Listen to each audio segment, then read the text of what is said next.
Trust is the most difficult thing to earn and even more so to return. A person who has cheated once will cheat 2 and 3 times. It will not stop. Unfortunately, my wife disregarded my trust, deceived me, and it's not forgivable. No matter how hard it is, you need to let people go, otherwise it can lead to big trouble. I approached the table and stood silently. My wife's expression turned into one of shock, her mouth hanging open. It was the least attractive I had ever seen her. Douglas began to stand, but I gestured for him to stay seated, warning him, "No, Douglas, stay put. While you're sitting, you're safe. But if you stand, I'll have to deal with you." I didn't want to cause a scene. "I apologize for interrupting your private moment, Julia, but I can't believe you pretended to be sick just to avoid spending the weekend with me and be with this worthless piece of trash. You know there's no one I despise more than Douglas dogshit, Simon. But to come here, to our special place, where we met, where I proposed, where we shared so much happiness, that's truly something else. This place used to mean everything to me, but now it's lost its significance, just like you. On our wedding day, you made 2 promises. I will never do anything to hurt you, and I will never do anything to make you stop loving me. As I perceive it, those are 2 broken promises. Firstly, I'm deeply hurt, and secondly, my love for you is fading like an ice cube in hot coffee. You understand me better than anyone, Julia. You know my process. I sail. I see the situation, analyze it, identify the problem, and look for a solution. I see the situation. You're here with Douglas. Upon analyzing it, I conclude that you want to date other men. As your husband, I won't permit that. So clearly, I'm the problem. My solution is to remove myself from the equation. You're now free to date whomever you wish. I hope this decision is worth it, Julia. As I turned to leave, I added, Douglas, this isn't the end for us. I'll be seeing you around. I hurriedly made my way to the exit and onto the street, crossing Michigan Avenue and turning the corner toward the lobby of the Drake Hotel. I concealed myself as I observed Julia rushing out of the door and onto the sidewalk outside Spiaggia. Frantically, she scanned the area, searching for me, but failed to spot me. Disheartened, she eventually crossed the street, hailed a taxi, and headed north towards our condo a few blocks away. Though deeply upset, I found some solace in knowing that I'd disrupted her evening with Douglas, and that she cared enough to leave him and return home in hopes of finding me there. She wouldn't. After waiting a few more minutes to see what dogshit would do, I observed him hailing a taxi and departing in the opposite direction. Deciding to remain at the Drake for a few days while I sorted out my life, I entered and managed to secure a room. You're probably curious about how we arrived at this moment, so let me fill you in. I'm John Burton, and my wife's name is Julia. After graduating from MIT, I landed a job as a software engineer at Grace Systems Solutions, a software developer based in Chicago. My boss, Greg Grace, was the owner of the company, and I must say he was a pretty good boss. I quickly climbed the ranks and found success in my role. At the second company Christmas party, Greg introduced me to Julia, his goddaughter. She was the daughter of his best friend whom he had invited to the party. I suspect he had orchestrated the introduction with the intention of setting us up, and I'm glad he did. Ever experienced love at first sight? Well, that's what happened to me.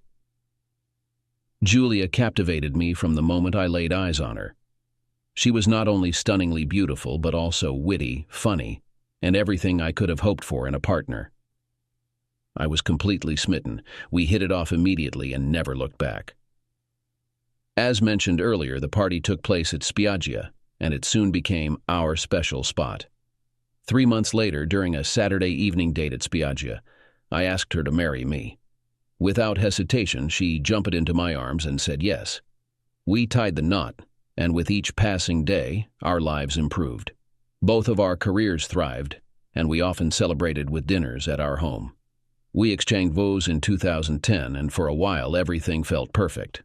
However, about 6 months ago, I began to sense that the honeymoon phase was fading. I understand that it can't last forever, but I hoped it would.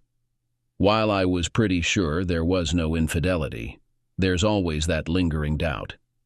It was just a sense that the spark in our romance had waned. I took action and began organizing a surprise trip for us. My close friend and former roommate Adam Hartley, who worked with his father Ben in the software industry, happened to be a client of Greg's company. Since I often traveled to their offices in Cleveland, I coordinated our plans with one of my scheduled trips. The plan was for Julia and me to join Adam, Ben, and their wives, Carolyn and Gloria, for dinner in Cleveland on Friday night. Then, we had a brief business meeting scheduled for Saturday morning before heading to Niagara Falls for a couple of days alone, returning to Chicago on Monday night. My intention was to rekindle our connection. However, Julia seemed hesitant about the trip. Unaware of the Niagara Falls surprise, I had to persuade her to agree to join me, despite her reluctance. On Friday morning, I woke up to find Julia absent from our bed. After searching, I discovered her asleep in the spare bedroom. I gently asked, "Julia, are you awake?" She stirred and replied softly, "John, I fell ill during the night and quietly moved to the spare bed so as not to disturb you. I'm feeling really unwell and just need more rest. Could you please call my office and inform them that I'm sick and won't be coming in today?" I followed her request and left her to rest while I headed off to work. Around 10 o'clock, I phoned to check on her well-being, and she informed me she was still feeling unwell. I remarked, "Well, I suppose I'll have to proceed to Cleveland on my own then." With no response, I ended the call and promptly dialed Adam to inform him of the change in plans and to discuss any alterations. Adam proposed that given Julia's condition, we might consider canceling the Cleveland trip altogether. Instead, both couples could rendezvous in Chicago on Friday night, with Saturday dedicated to shopping along the Magnificent Mile. If Julia recovered by then, we could convene for dinner on Saturday evening. I found the suggestion brilliant and assured him that I'd arrange reservations for them at the Drake Hotel, meeting them at Spiaggia across the street for dinner at 6 p.m. I proceeded to cancel my flight, the Cleveland hotel booking, and all the arrangements made for transportation and accommodation in Niagara Falls. It was disappointing, but sometimes that's just how plans unfold. At 3 o'clock in the afternoon, I phoned Julia to check on her well-being and to see if she might be up for joining us for dinner. However, I encountered a busy signal, and in the midst of preparing my presentation for Adam and Ben, I regrettably forgot to try calling again. Eventually, at 5:30 p.m., as I hurried out, I attempted to reach her once more, only to reach voicemail. Leaving a message detailing our plans, I hailed a taxi to Spiaggia to rendezvous with the Hartleys. While enjoying cocktails at our table before our meal, Adam suddenly wore a troubled expression and delivered unsettling news. "John, I hate to break it to you, but something distressing has occurred. Julia just entered the restaurant and accompanied another gentleman. They're situated behind you and to your left near the wall. I'm truly sorry, John." Turning slowly in my chair to confirm, I beheld Julia with another individual. I hesitate to call him a man, as he was none other than Douglas Dogshit Simon. I despise him and always will. To cut a long story short, he left my sister Barbara at the altar. 2 days later, he appeared at her door to confess he didn't want to marry her. 3 weeks later, we saw his marriage announcement to another woman in the paper, followed by a birth announcement 5 months later. Barbara was devastated, and though I believe she's better off without him, she's never fully recovered. That's why I refer to him as dogshit and harbor such hatred toward him. But let's return to the present. I was utterly stunned, unable to articulate more than a few stuttered words. The sympathetic expressions on everyone's faces were evident. Eventually, I managed to say, "Well, isn't that something? Clearly, I cannot continue this evening with you. I refuse to ignore what we've all witnessed. I propose that you four carry on with your evening and let's reconvene for breakfast tomorrow at 9:30 a.m. in the hotel coffee shop. By then, I trust I'll be in a better state. Furthermore, it's evident that Julie and I won't be joining you for dinner tomorrow night. I deeply apologize. Please forgive me." I embraced the women and both of the men, as they were old friends. before making my way to the table where my wife was seated. I was fairly certain Adam trailed a few steps behind, ensuring everything was okay. Despite knowing it wouldn't be, I appreciated his concern. Returning to their table, I found myself back in the midst of the confrontation. Now I'm in my room at the Drake. Having switched off my cell phone earlier, I decided to turn it back on. There were numerous messages from Julia, but like others in my position, I simply deleted them, unheard. After deleting the final voicemail, my phone rang again, but I ignored it, letting it go to voicemail. I had no desire to hear anything she had to say, promptly deleting the message and switching off my phone once more. On Saturday morning, I met Adam and Ben to discuss our business relationship. I expressed, "Guys, I anticipate significant changes in my life, though uncertain of their nature. Before signing the new contract from Greg, I'd appreciate if you could hold off. I need time to navigate my marriage and job situation. You're aware of Greg's connection to Julia's family, which might impact our arrangement. There might be better options for you down the line. However, if not, I understand. Perhaps you could continue on a month-to-month basis with Greg until my future is clearer. What are your thoughts?" In unison, they responded, "John, we'll honor your request. Our allegiance to Greg is because of you, and if your circumstances shift, we'll stand by you. Just inform us of any necessary steps and updates. We're here to support you in any capacity you need." I felt tears welling up in my eyes as I hugged the two of them tightly. Then the ladies headed into the restaurant, signaling it was time to usher their husbands off to spend their money.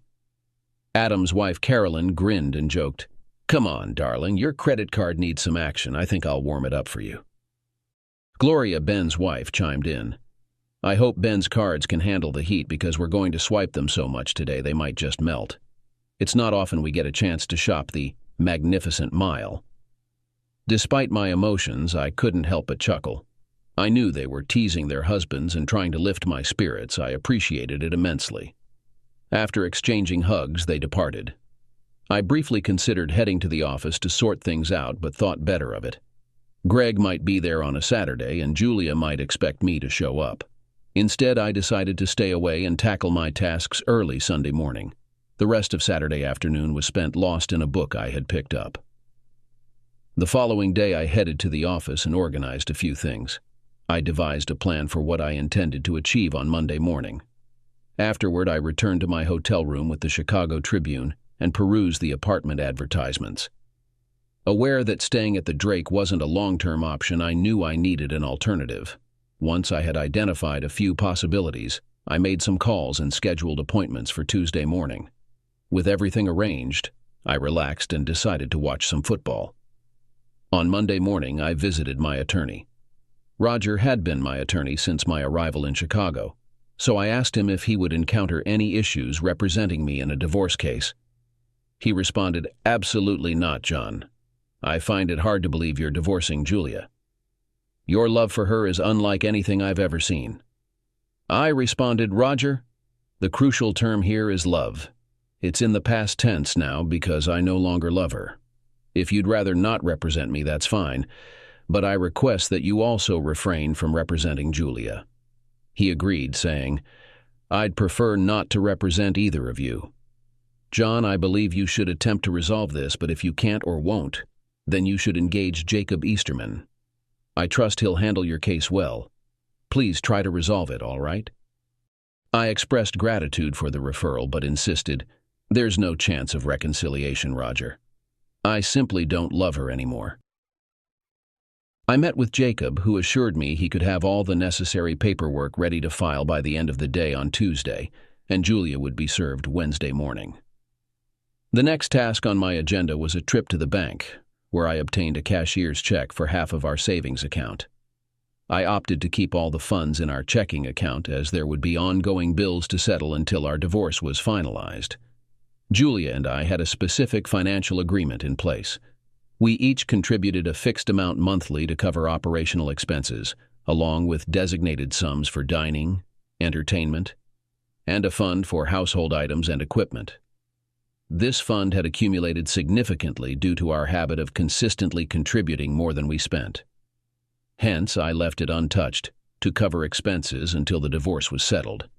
Additionally, we both allocated around $500 per month into a savings account for vacations and holidays, of which I withdrew my share of 50%.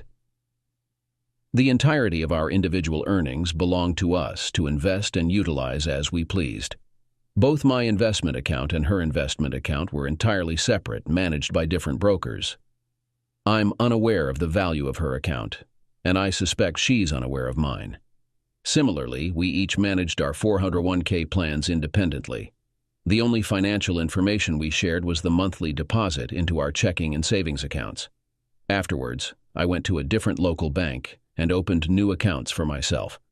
I deposited $25,000 into my checking account and $125,000 into my new savings account.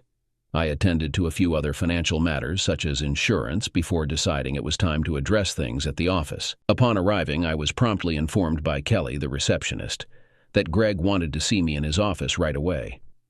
I thought to myself, here we go. As I knocked on his door, he beckoned me inside, saying, "Come in, John, and close the door.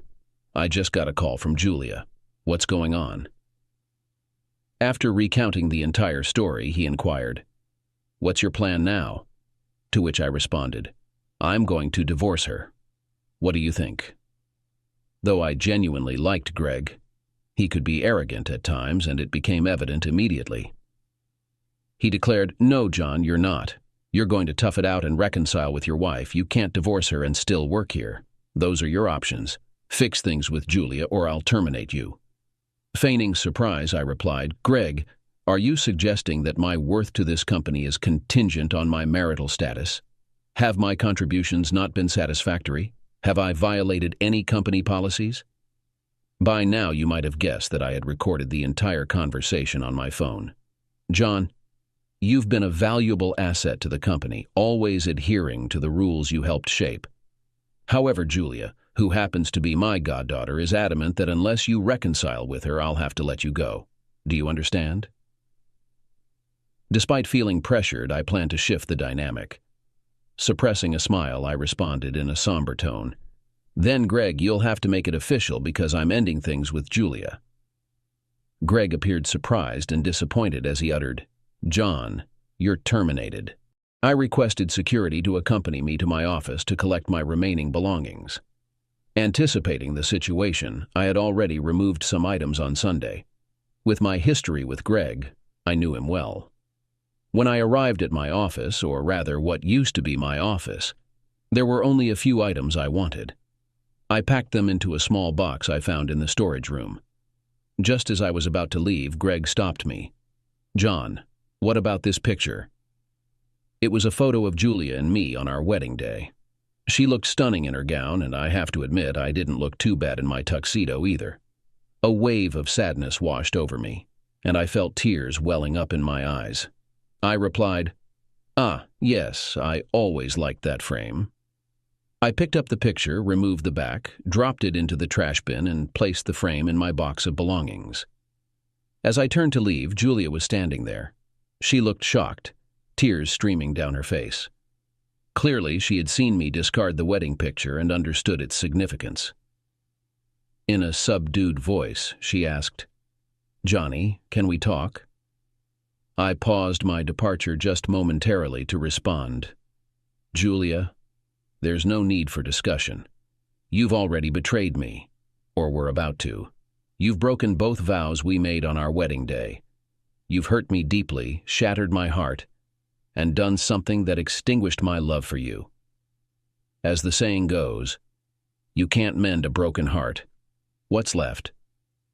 Do you honestly believe I can overlook your infidelity? You know how much I despise Douglas for what he did to Barb, yet you chose to cheat on me with him? Can you truly expect us to salvage our marriage? No, Julia, there's nothing more to say." With that, I continued out the door of my workplace and out of Julia's life. I phoned Adam Hartley to inform him about Julia and my decision to divorce, as well as my termination from Grace System Solutions due to it. I explained that I was developing an advanced system security program.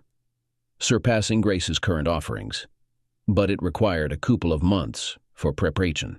I inquired once more, "Would you consider remaining with Grace on a month-to-month basis until I'm ready to introduce my new program? For the past 2 years, Greg hasn't allowed me to program as part of my job. Instead, he has assigned me system maintenance projects and handled all customer service and relations issues. As a result, I've been writing code in my free time, and it's nearly complete. If I hadn't been fired, my plan was to offer it to Greg after he had the chance to see the improvements over his current program. However, now that I'm no longer employed here, I'll have the freedom to market it on my own." Adam responded, "I would need to consult with my father before giving a final answer, but I'm fairly certain we would be open to giving you a few months to finalize it. After evaluating it, we could then consider implementing it here, of course." In just 4 days, I managed to transition from the hotel to a lovely apartment. Despite the steep monthly rent, I had enough savings to sustain myself for a few months. Following the move, I dedicated 10 to 12 hours daily to coding and testing. While confident about its readiness for the market, I was compelled to complete it and move forward with my life. During this period, Julia received divorce papers and reached out to discuss it. Despite listening to her voicemails, I found no pressing need to engage in conversation. She expressed, "Johnny, I'll admit I might have considered being with Douglas if you hadn't intervened, but I never acted on it. I realize my mistake and still love you. Can we please talk? Johnny, I love you and don't want a divorce. Please, call me," she pleaded. "Johnny, can't you find it in your heart to forgive me and give our marriage another chance?" she implored. "Johnny, I miss you," she exclaimed. I grew to read of the situation, so I reached out to Jacob and requested him to contact Julia's lawyer, informing them that I would pursue a restraining order if her behavior persisted. Shortly after, I received a message from Julia. "Johnny, I adore you and wish to reconcile with all my heart. It pains me to hear that you're considering a restraining order, but if that's what you feel you need to do, I understand. This will be my final communication to you. I cherish you more than anything, but the decision is now yours. I regret causing you so much pain that you won't even speak to me. I love you dearly. Feel free to call me anytime." True to her promise, I received no further voicemails or texts. However, the outcome wasn't what I had anticipated. It marked a somber conclusion to our marriage, even though we hadn't finalized our divorce. It left me feeling profoundly saddened.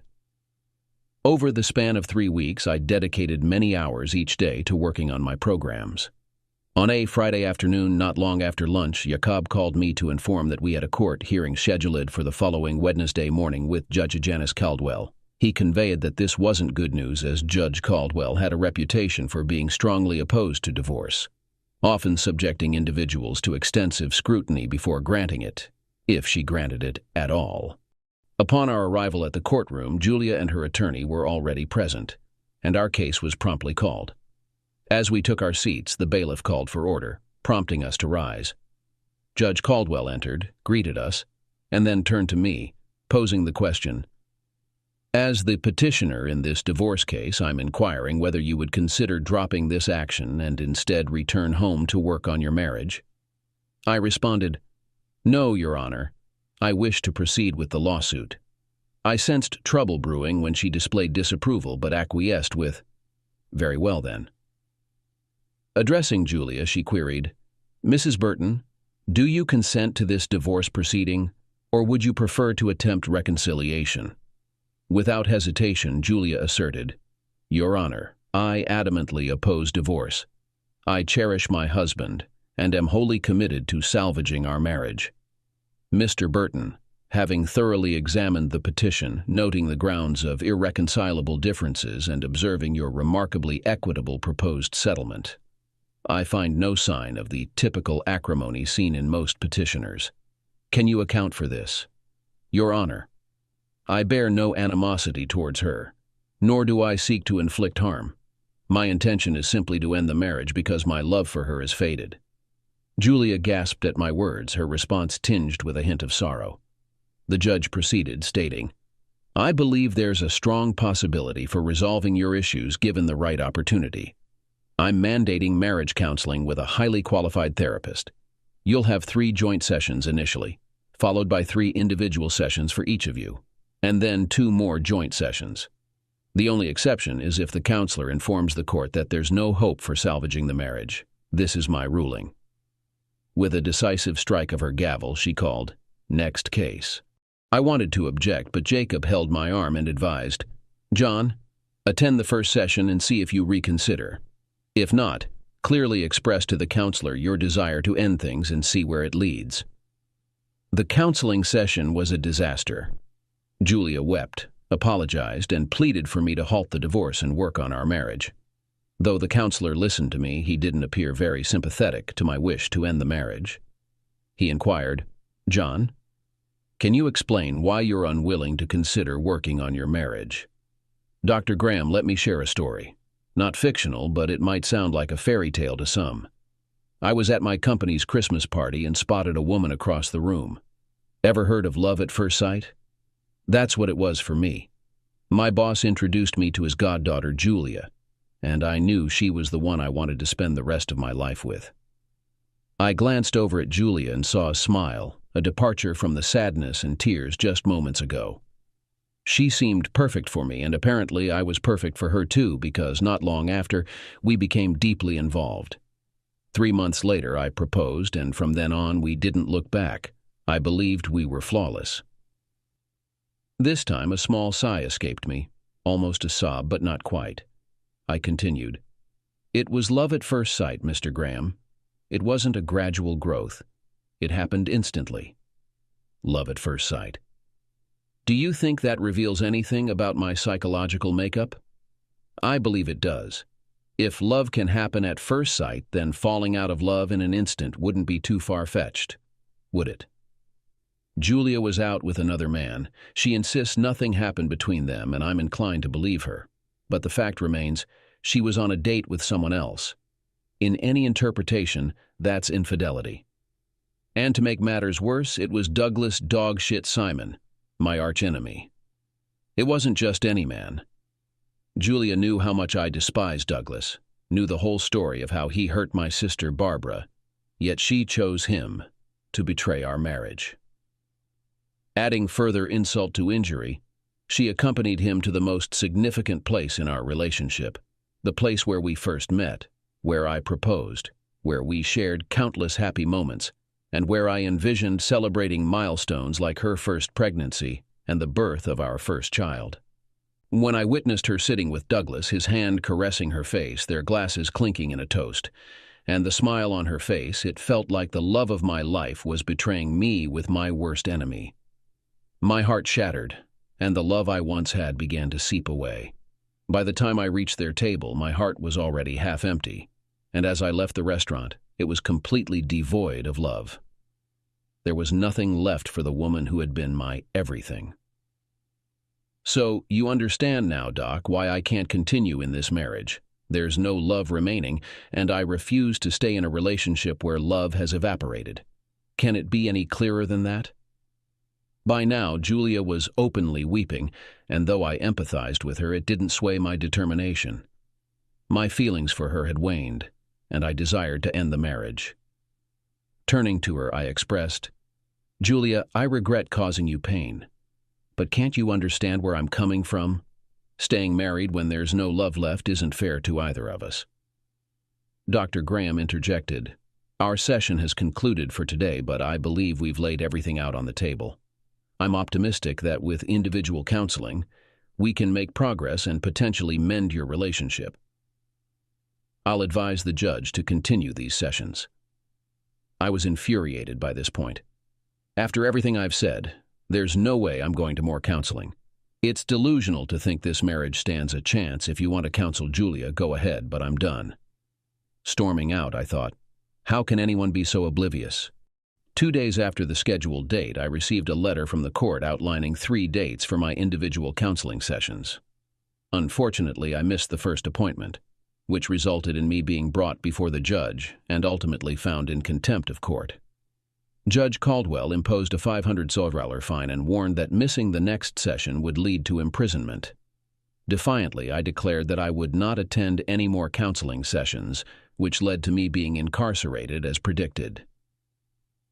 Subsequently, when I skipped the following session, a police officer arrived at my door 2 hours later to escort me to Cook County Jail. It was not a pleasant experience. Despite daily visits from my attorney urging me to reconsider, I remained steadfast in my refusal. On the third day, I received an unexpected visitor, my former boss, Greg. During his brief 15-minute visit, he expressed remorse for how he had treated me and offered a potential solution. He proposed that if I agreed to attend the individual counseling, Judge Caldwell would release me from jail. Afterwards, he suggested we discuss how to resolve my situation, with the possibility of me returning to work for him. He emphasized that no promises were required, only that I consider his offer. After quite some time, I finally experienced a sense of positivity. Greg had always been a reliable friend until the fallout with Julia.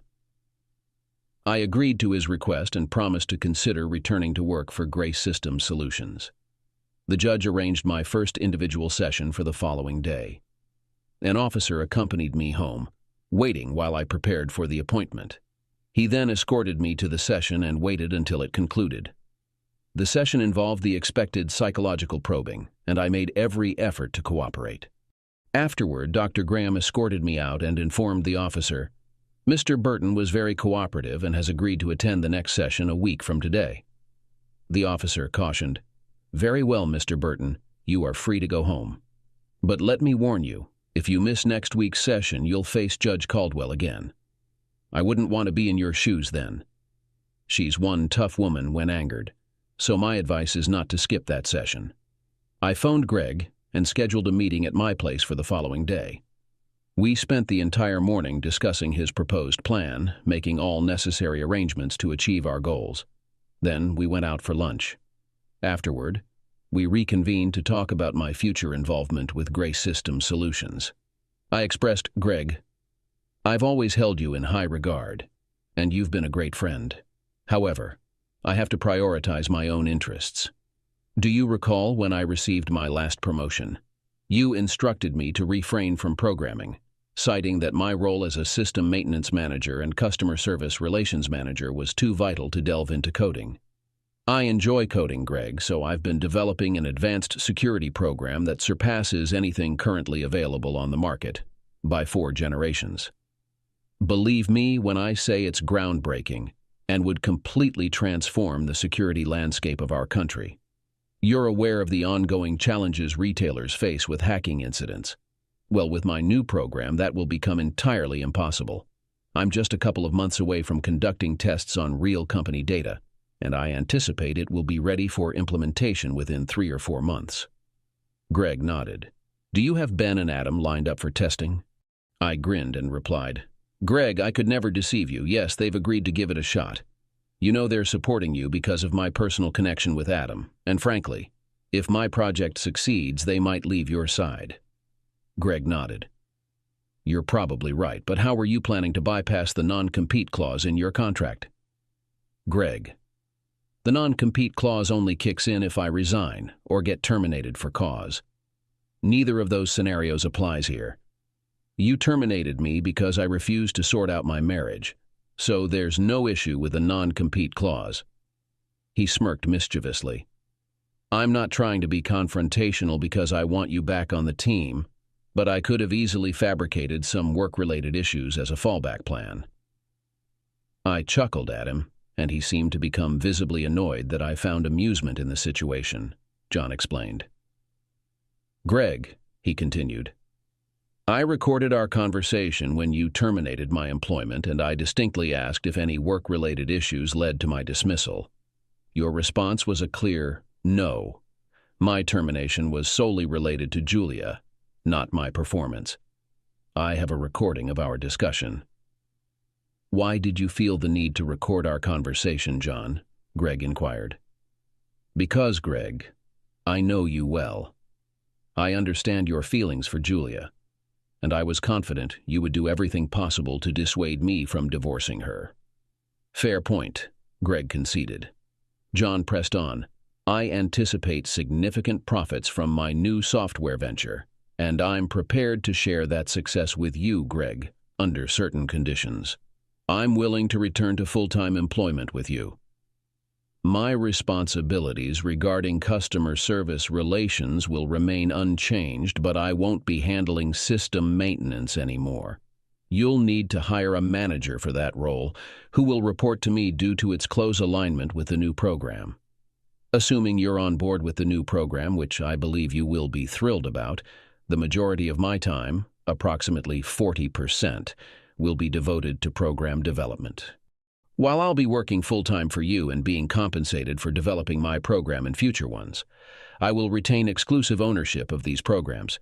In exchange, I'll grant you an exclusive license to market them, with a fixed royalty percentage payable to me. I realize this might seem bold, Greg, but once you see what I'm working on, you'll see the value in this arrangement. We're going to see great success. Greg, being a savvy businessman, responded, I agree to all the terms of this proposal, and our corporate attorney will be in touch to formalize the agreement. However, understand that if things don't go as expected, I reserve the right to terminate our arrangement. I'd like to negotiate a higher royalty percentage in such a scenario. My next counseling session came and went without my attendance. Just as he had warned, the officer knocked on my door and escorted me to the courthouse, this time in handcuffs. He smirked. I told you so, buddy. Your luck has run out this time. As Judge Caldwell, entered the courtroom, I could see 2 or 3 shades of bright red on her face, smoke billowing from her nostrils, and fire shooting from her eyes. As expected, she was furious. Well, Mr. Burton, it appears you've repeated your actions. I find you in contempt of court and sentence you to 30 days in jail. Julia appeared for unknown reasons and suddenly exclaimed, No, Your Honor, please don't harm John. I retract my objections to his divorce request. Please grant it and spare him from further imprisonment. I think some spit flew from her mouth when Judge Caldwell replied, It's too late for that, dear. He's already serving time in jail, period. At that moment, I leapt to my feet and shouted, Your Honor, I request permission to approach the bench. She shot me a glare and spat out, You're not permitted to speak to me directly. That's what your attorney is for. I turned to Jacob and declared, Jacob Easterman, you're fired. Now, Your Honor, I'll be representing myself and request permission to approach the bench. As I approached, Julia's lawyer also stepped forward. What is it, Mr. Burton? Your Honor, I'd like to propose a brief meeting in your chambers to settle this entire case. I believe that if we have this discussion, everything can be resolved to everyone's satisfaction. Very well. Counselors will meet with me in my chambers in 10 minutes. I hereby declare a short recess. Once again, the gavel sounded. Bam. When we convened in her office, I expressed my wish for the meeting to be off the record. Despite her initial reluctance, I pressed on, addressing her as Your Honor, and emphasizing the sensitive nature of the issues at hand. Eventually, after a moment of contemplation, she agreed and instructed the court recorder to leave the room. Proceed, Mr. Burton, she said. This is your platform. Your Honor, first and foremost, I want to prevent any further harm in these proceedings. Please trust me on this. I have reason to suspect misconduct in the judicial process. I don't wish harm upon you, nor do I want to see your marriage or Julia's parents' marriage destroyed. While my feelings for Julia have changed, I still wish to spare her from any unnecessary suffering. I no longer love her, nor do I wish to remain married to her, but I also don't want her world to crumble. It seems you may have inferred that I possess evidence of your involvement with Julia's father. This situation necessitates your withdrawal from this case. The evidence is undeniable and quite explicit, I must say. While I could present it to you and the opposing counsel if required, I prefer not to. Moreover, if compelled, I would reluctantly submit it to the Judicial Review Board, though I hope to avoid such a course of action. As I mentioned, my aim is to prevent further harm. The revelation would undoubtedly devastate Julia, and the consequences for your respective marriages are uncertain. My sole intention is to avoid causing pain. I simply seek my divorce. Glancing at Julia's attorney, I inquired, What are your thoughts on this? He gazed at Judge Caldwell and remarked, Your Honor, I've consistently admired your commitment to salvaging marriages that still had hope. While you've been tough in some instances, pardon my directness, I've understood your reasoning. If Mr. Burton's evidence does indeed exist, I'd be disheartened to learn of your affair, and even more so that you didn't step aside from this case. Yet, like him, I wouldn't wish harm upon you. I urge you to grant him his divorce." He turned to me and said, "Mr. Burton, all I ask of you is to simply sit down with Julia for a brief period and let her speak to you. You mentioned to the counselor that you were heartbroken, and I empathize with that. But please understand that Julia is also hurting. Just spare her a few minutes of your time. Your Honor, none of this needs to leave this room if you grant the divorce." Upon our return to the courtroom, she granted the divorce and approved the proposed property settlement. We each retained our investment accounts and 401ks, as well as 50% of our savings. It was agreed that the operating expense account would cover all bills until the divorce was finalized and beyond, remaining under Julia's care. Additionally, Julia would receive the condo and could reside there indefinitely at no cost. But if she decided to sell it, the proceeds would be split equally. The judge amended her previous decision of a 30-day jail sentence and instead imposed a $500 fine, which I happily paid. I realized she needed to maintain some semblance of authority to avoid undue scrutiny on the case. True to her word, I met with Julia in a private interview room adjacent to the courtroom. Once again, she expressed her remorse and admitted she couldn't explain her actions. She promised to continue therapy until she found answers. Despite her pleas for forgiveness and declaration of love, I couldn't reciprocate. "I forgive you, Julia, but I no longer love you." After a hug, I left the room, leaving behind the sound of her tears echoing down the hallway. Over the following 6 weeks, I dedicated my efforts to developing the new security program and was on the brink of rolling it out onto Adam and Ben's system. Just a week before my scheduled trip to Cleveland, Julia reached out to me. "Johnny," she began, "I've made the decision to sell the condo, and I've received an offer of $560,000. However, I wanted to offer it to you first before entertaining other offers. If you're interested, you can buy it from me for $280,000, and I'll decline the other offer. What do you say?" "Firstly," I replied, "I'm not interested in purchasing the condo. You can proceed with the sale, and my portion of the proceeds can be handled by my attorney. He'll manage any necessary paperwork and ensure the funds are deposited into my account. Secondly, why are you selling the condo?" Julia explained, "I'm selling it because I'm relocating. I've secured a new job and won't be staying here anymore." She then shared that she had learned about her father and the judge, acknowledging that she knew I hadn't intended for anyone to be harmed, but the revelation still hurt her. She expressed a need for a fresh start. I wished her the best of luck in her new job and bid her farewell. 2 weeks later, I arrived at Adam and Greg's company with my security software package ready for the testing phase and live system implementation. Adam greeted me warmly, expressing the team's excitement about the new system and eagerness to begin. "John," he said, "allow me to introduce you to our IT administrator." And there was Julia. I looked to Adam, puzzled. "What's going on?"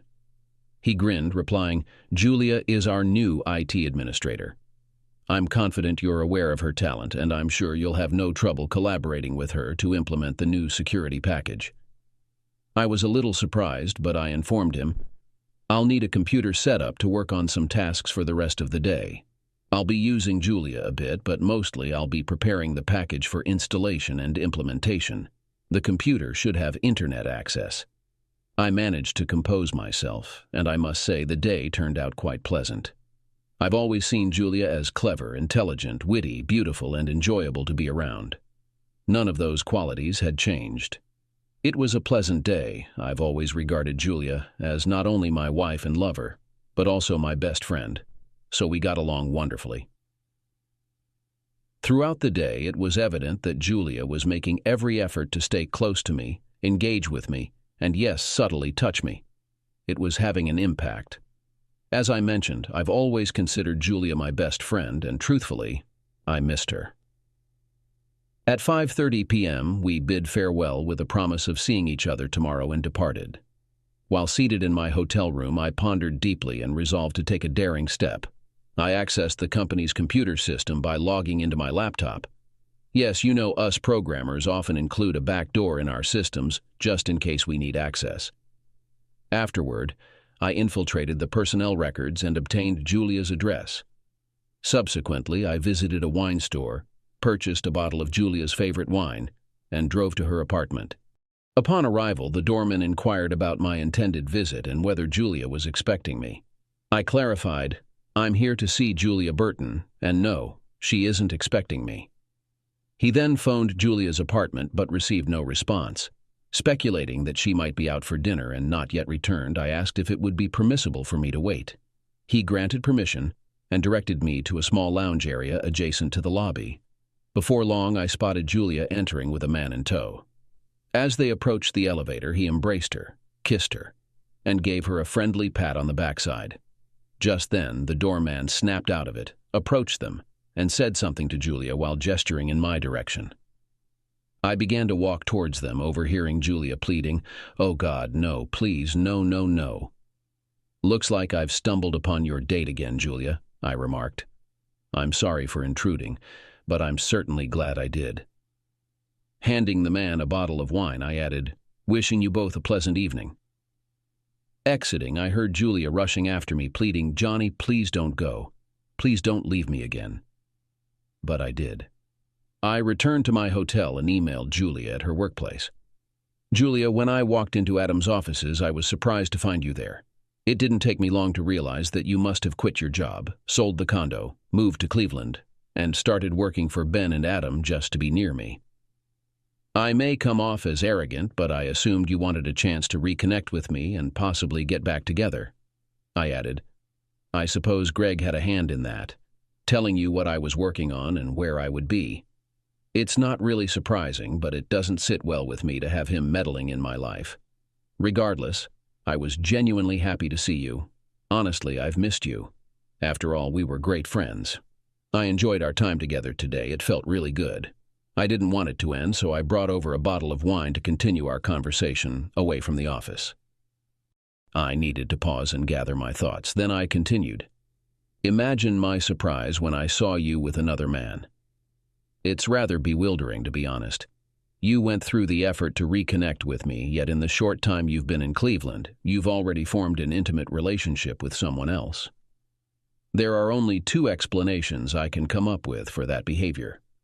Either you're not truly interested in reviving our relationship, or you still entertain the idea of being with me while dating other men.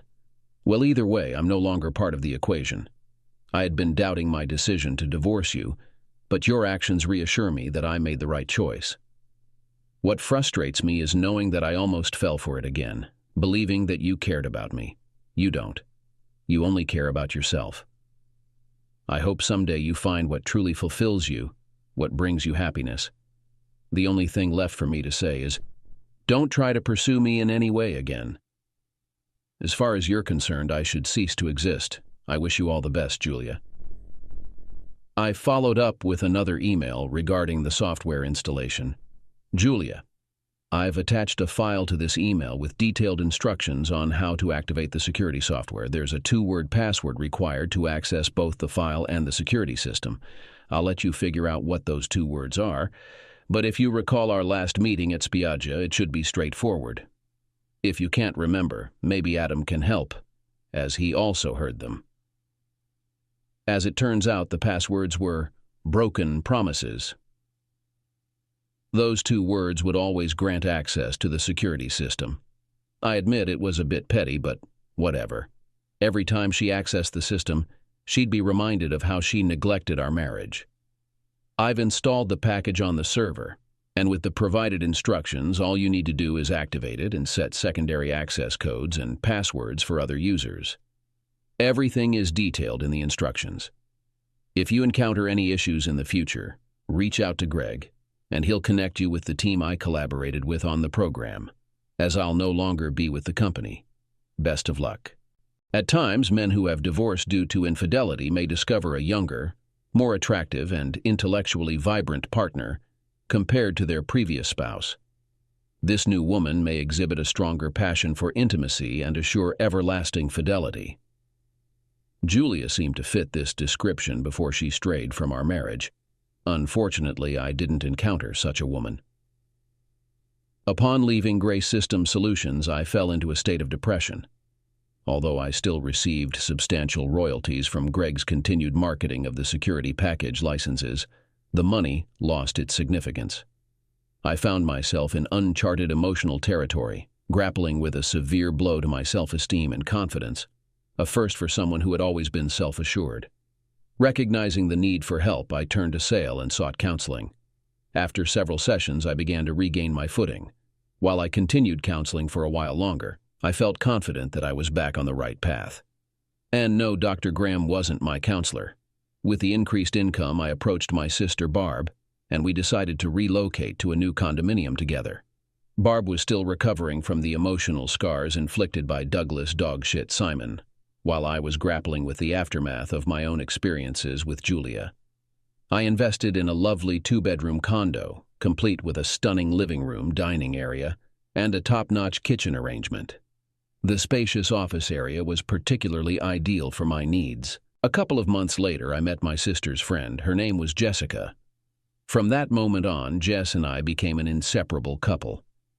It took us a while to really understand each other, to understand what is most important to us and what works best.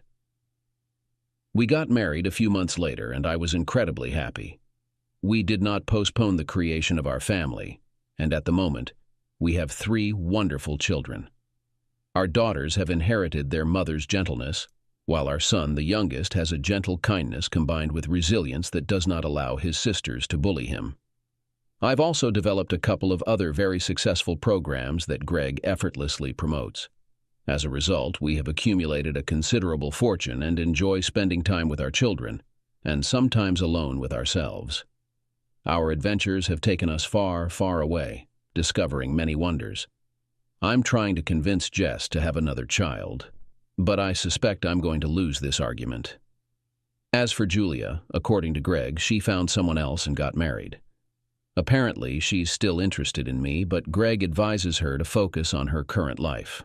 Many people may object that Julia didn't actually cheat on me, but I beg to differ with you. Intention matters, and if she hadn't been caught, she would have gone for it, which, in my opinion, amounts to betrayal. Did I want revenge? No. However, her actions extinguished my love for her. I sincerely hope that she has found someone who brings her as much joy as Jess brings me. As for her lover, because of whom our marriage broke up, he is in a serious condition. Because of his rampant lifestyle, he caught the disease and is now going through difficult times in his life. Isn't that karma? To be honest, I don't care. I keep living.